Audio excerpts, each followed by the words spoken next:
As a humane officer, we routinely practice sweeps in highly populated areas that have a lot of calls for stray dogs.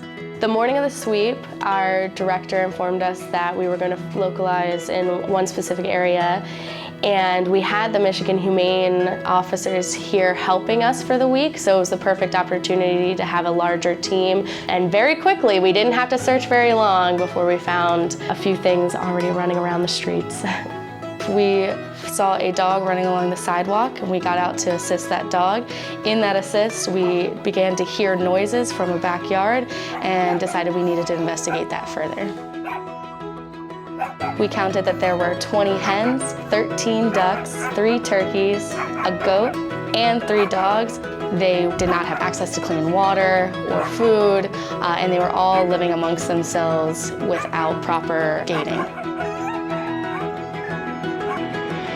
A few of our officers noticed that across the street there was an injured dog. For our safety, we always approach an animal with one of our control poles in case there is aggression. In this case, we noticed pretty quickly that this dog was very friendly and wanted nothing more than for us to take him to the shelter and get him the help he needed. As our officers were rescuing our injured dog, the others noticed 3 dogs that were illegally chained in someone's backyard with improper shelter.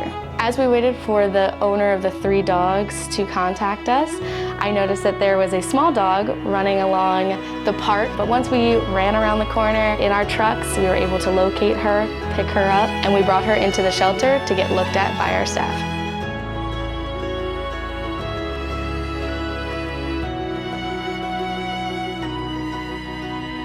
So once we were able to get all of our animals back to the shelter, our vets were able to take a look at each of them, provide them with all their specific care to their needs. The farm animals were moved except for the 13 ducks, which Wildlife and Fisheries will help us rehome to a proper space.